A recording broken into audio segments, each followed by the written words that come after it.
So I was with my student the other day and we were focusing on that deep backhand on that open stance, one of the toughest shots in squash where you're having to go collect a ball that's bounced kind of in the middle to back of the service box and it's fading into the back. And using the open stance, so using the left leg for right-handers is a really cool thing to try to do. It's not easy. There's definitely a sacrifice of power. But I thought, you know what? I'm going to take a real deep dive into this because it's such a key element. And what I'm going to do in this video, which I think is quite cool, I'm going to do it from 3 different angles. So it's a deep dive. It's a pretty big one, this. So hopefully strap yourselves in. But on that note, if you are liking the channel, please do share and subscribe to it. It does wonders for the algorithm and all that stuff. So please do help out and share this far and wide. If you're interested, click in the link in the description, grab your free personalized swing audit, and I'll be more than happy to help you out. Okay, so let's look at angle number 1. So this is the first one we're doing from looking at it from behind. So ball's bouncing in a similar part and we're making contact at a similar part. So I always like to try line it up where we're there. So let's see if we can play a bit of spot the difference to start. See if you can just take a look at what's happening in this position. I think for me, the first thing that I'm noticing, look at the angle of my foot compared to the angle of my student's foot. He's a little bit more reluctant to step at a backward angle. And a lot of this comes from, you've seen me do some other videos with him, and actually I did a whole one just from the different angle on this, but this, like I said, it's going to be 3 different parts. A lot of this comes from, look at that wobbly wrist. So this for me is one of the biggest areas I'm always working on. So let's just zoom into him here a little bit. As he's swinging, look at how that wrist hitches, and now that racket face at that point is pointing directly towards the camera. At the same part of my swing, so let me just zoom in a little bit. At the same part of my swing, look how my knuckles have stayed up. The blade of my racket is flat and my racket strings are looking at the ceiling. He knows this and we've been working it, and it's bit by bit, he's getting better and he's getting stronger at it, but it's this hitch. So just take a look at mine on the right for a second. Look at that movement there. I'd love people to get this 1, 2, 3 type movement. Again, 1 is that initial shape there. So if we look at my student, his initial shape, his number 1 position could be a little bit more over the top there. That's the first thing to say, that he's done a lot of work. He's got better. It was down here somewhere. So that's improved a lot. So let me just draw that back on 1, 2, and 3. So when we get into position 2, this trigger movement, that's such a trigger movement. That number 2 position where this is going flat, knuckles, like I said, and forearm and racket faces looking at the ceiling. So going from 1 to 2, 1 to 2, that for me, I can't emphasize enough. If people can practice that and get good at that 1, so I'm just going to draw the blue there, 1 all the way around to 2, where it goes around there, 2. Again, I'm going to just toggle it. Let's just have a look at my student on the left. So his 1 position, so I'll try to get at the same position there. So his 1 position is about there, which is a little bit upright. Let's see his 2 position. Yeah, obviously, I can't quite draw this, but his racket is flat, but it's facing the wrong direction. It's facing towards the camera. And that means his knuckles are facing towards the camera. And just think how much work he has to do to get back into position 3. So that's his number 2 position. And then number 3 is the contact point. So I need to kind of go around here a bit. So number 3 is the contact point. Again, his is pretty decent. The arm straight, there's a nice reach. Arm straight, there's a nice reach there. So that's pretty cool. There might maybe something slightly in the angle I might talk about in a second. That angle over there could be a little bit better. Maybe the wrist is slightly bit more cocked. But if anyone's struggling with this, let's really try work on position 1 to position 2.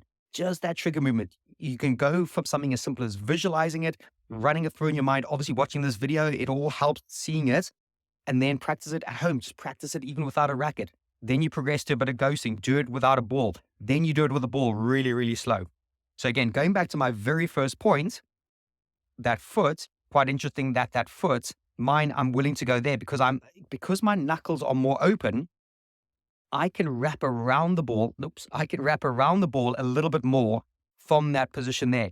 And when you see it being filmed from the other angle, I think it's position 3, the final one, you'll see what I mean, where it's being filmed from this position, which is really actually position 2 and position 3 is from the front wall perspective. My student here almost has to get further behind the ball and has to then look how much work he's doing to get his racket from facing the glass. So it's facing the glass there. And then it has to do a full 180 degrees for that racket face to then face the front wall. That's the biggest thing with that hitch. When that hitch comes in, that's what happens. He does well. Look at that. He does well to throw it around, but look what happens. it clips the sidewall and comes out. And just watch the little wobble in there. Look at that. Just watch his contact point. Watch how it just wobbles and it turns and it just overcompensates. He's trying to do that really nice follow through, which I'm a big fan of. I'm always talking about lifting that top of that racket towards the ceiling, throwing it up. But it's almost a little bit too little, too late because of that wobbly wrist there. He's not in that optimal position. So let me just talk about position now as well.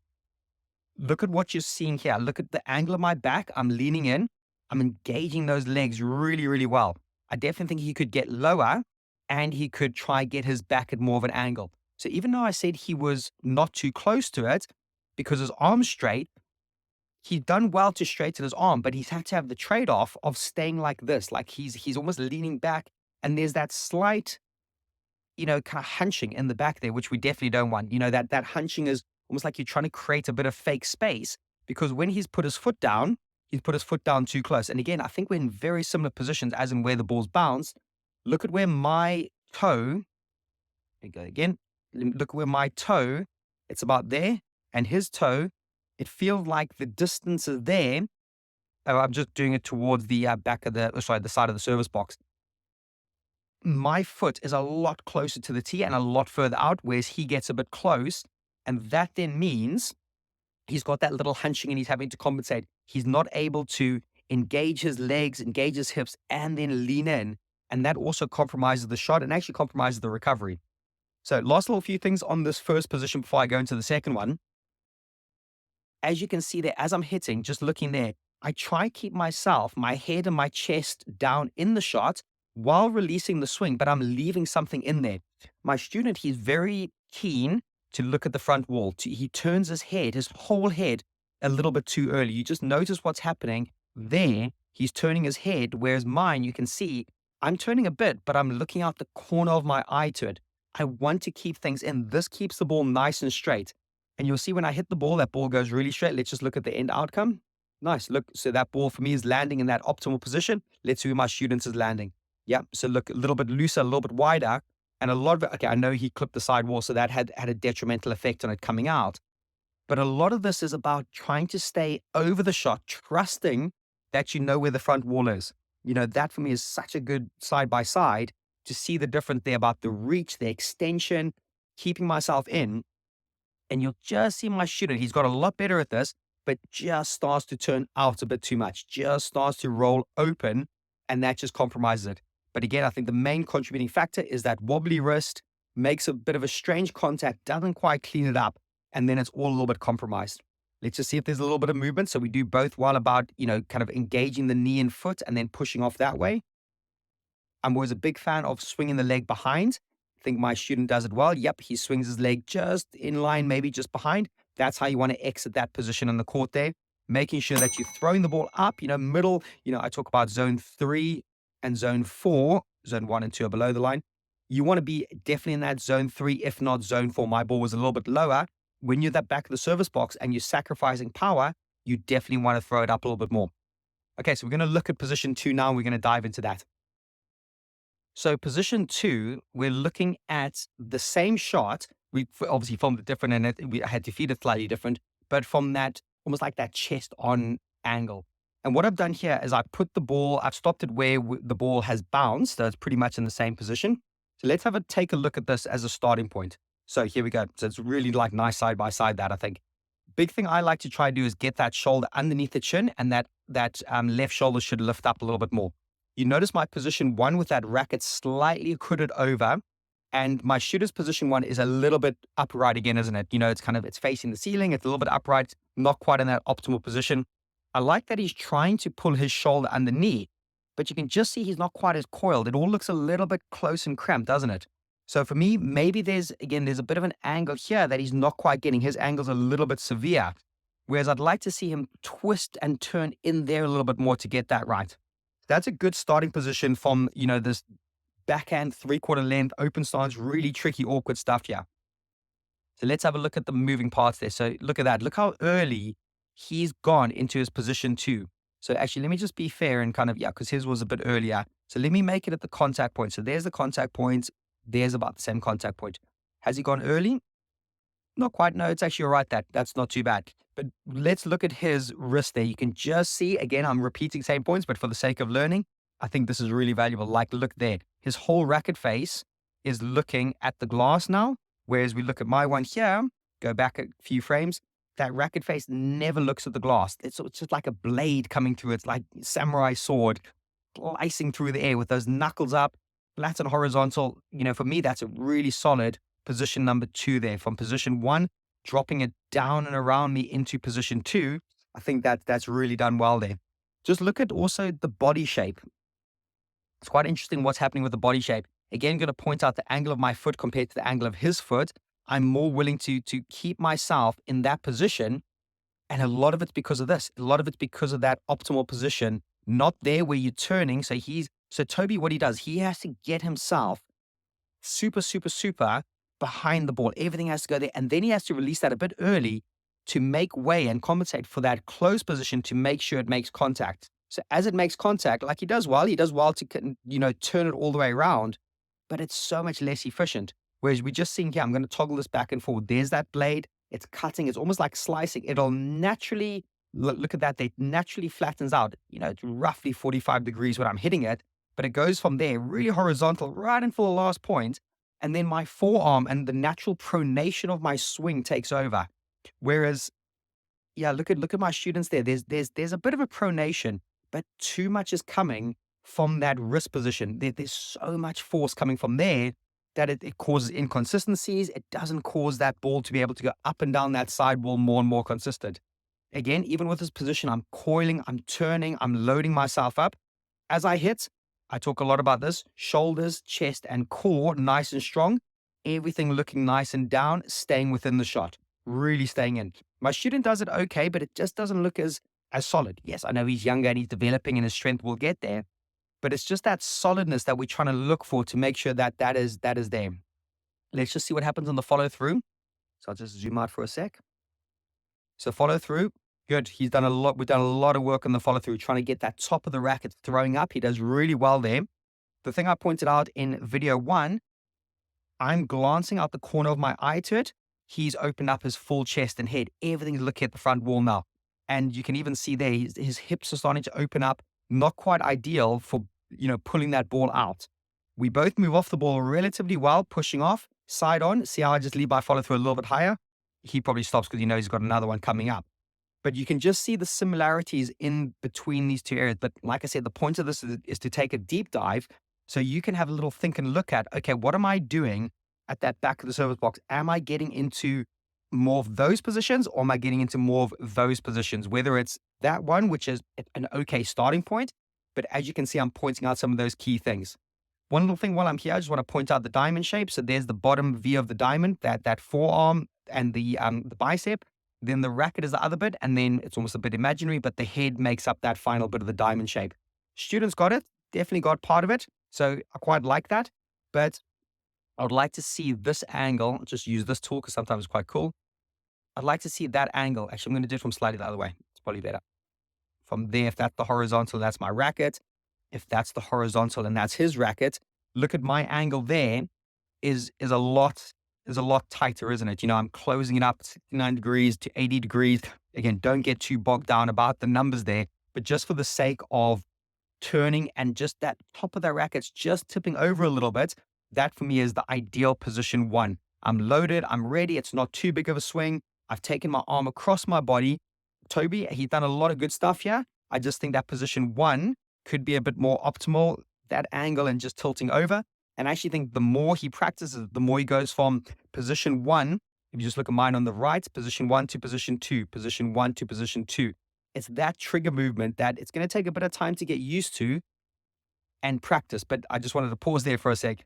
Look at that rotation. You can really see that I'm trying to pull everything in and around there, getting my back, my shoulder blade, looking at the ball.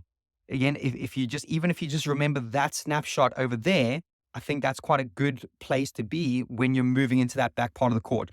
You can just see my student on the left hasn't quite got that rotation, hasn't quite dipped enough, hasn't quite got that shoulder down, and also rotated a little bit more. Okay, so some really cool stuff here from position 2. And let's move on to the final position, position 3, to take a good look at this deep dive of this 3/4 length on the backhand side. Diving to this final position, position number 3, where filming it from the front wall and just looking at it almost like front on. Again, I think you can already probably spot a few things. I'm going to be obviously repeating some things, but hopefully all of these messages are starting to sink in.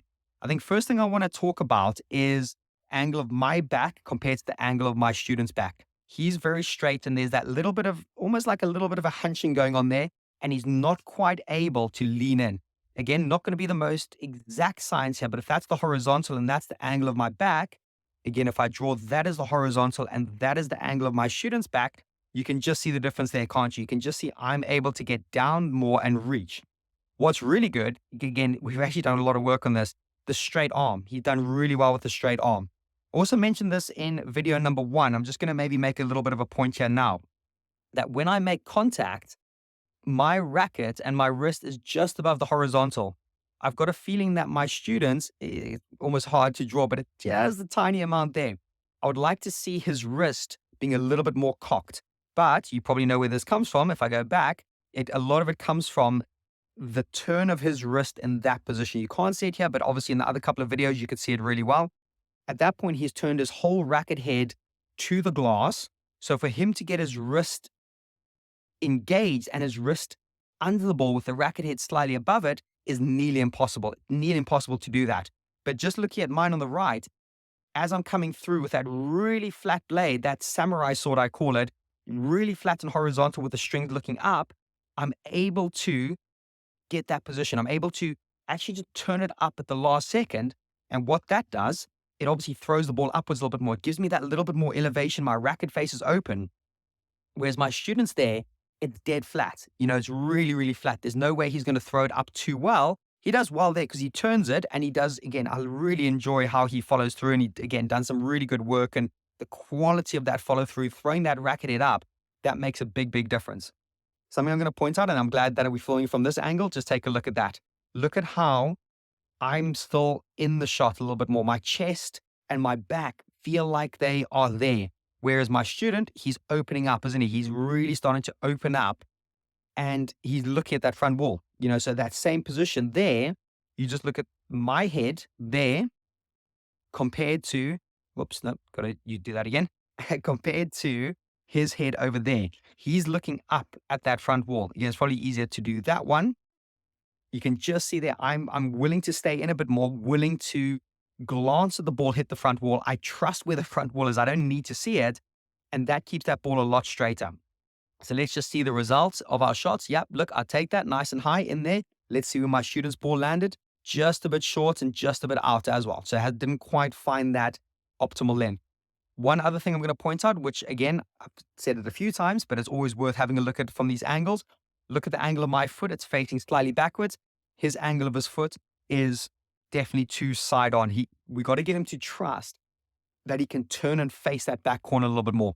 So let's see how he's going into this now. So as we're moving in, let me just try toggle it where it bounces. So it bounces there, just one frame back. That's it. Okay. So same bounce position. Let's have a look at what's happening racket wise. So yeah, look at that there. I've actually fed myself and I've got my racket behind me quickly. I've engaged my wrist. That wrist is nice and cocked. I'm not quite in my full diamond shape yet. I actually talk about the square shape. Maybe I'll draw it here. There's the square shape. Kind of like the forearm stays pretty horizontal, bicep, racket, and then there's like an imaginary kind of finish to that box there. But I think when you first leave the tee, that square shape, someone like Paul Cole does this really, really well. He leaves there and look how long it takes my student. Look at, there's just, that's just hanging out in space. There's no reason that his racket should be there at exactly the same point. So as I'm going in, look at how much my racket is there. Look how much movement he has. There's almost like his movement to get his racket in position is part of the swing. So just have a look at his on the left there a couple of times. I'm just going to toggle that. Look at how there's no stillness in the swing. There's almost like no position one. Whereas when I'm going in, just looking at mine now, it's still, look how it gets to position one there. It's only a very small movement to get to that first position, that number one position before the number two comes around there. And then obviously number 3 would be in and around there somewhere. So that for me is quite striking, isn't it? Have a look at that compared to that. Yep, have a look. There we go. Look at how I've turned, I've rotated, I'm in a good position. Also a interesting little hunch developing there in the back, rather than trying to really twist and turn and get yourself around there. So yeah, there we go. That is so striking. I'm really glad that I can film it from these areas because he's gone to there. And again, it's just constant movement. It's a constant movement to get to that position. Whereas I've left the tee, I've got into that square shape, my forearm's flat, horizontal, my wrist is engaged. If I needed to hit a shot from there, I could hit a shot from there. It's really ready early. So I I coach a lot more, less about getting the racket ready, more about getting the arm across your body, getting that right hand across towards your left rib cage area. That for me is so optimal. If you're going to think about racket up, I talk about engaging the wrist. It just has to engage the wrist. Don't have to really do much more than engage the wrist. Point that racket up to the ceiling. So yeah, I think for me, a lot of the downfall comes from my students' position number one. There we go. You can just see that there. Right, there it is. And then everything from there, as we've discussed in the other positions, position one, position two, position three, the contact point, and the contact point with that idea of that racket head up, good optimal position in the lunge, nice there, that back leaning in a little bit, all of this stuff, the head, really good. Almost if I could remove my body from that picture, that's quite cool. Look at the legs, kind of the trunk area, and my arm, that pretty much gives you almost like a squash image, squash like bizarre kind of graphic photograph. So to practice this, I always encourage people, do it without a ball. Don't have a distraction of the ball. Go and work on this again and again and again in that position where it'll feel second nature. The swing, the mechanics of the swing, how that foot is lunging, how that reach and that follow through is going, the dragging of the back foot. Does my student do it a bit? Not huge amount. He actually doesn't drag his back foot too much. We're just, again, giving you one more little coaching point here. That back foot should drag because at that position now, my leg is optimally loaded. Both legs are actually loaded, and I'm using both feet to push out and off of that shot as well. So there's some, interesting little stuff there for you to go work on. So listen, I hope that has helped. That, like I said, a real deep dive in 3 different areas from that one position. And I can't emphasize enough how powerful this is. So if you did enjoy this, please leave a comment, ask some questions. More than happy to help out. Click in the link in the description, grab your free personalized swing audit. Go check out the free version of the squash playbook as well. Loads of good squash content out there. And as always, share the love for the channel, tell people about it. Would love to grow the channel as much as possible, giving loads of good free tips away, helping the squash community as much as I can out there. Right, until the next video, I hope you can go away, work on that, practice it, but I can't wait to hear from you and what you think of this. Take care, everyone, and I'll see you at the next one. Bye.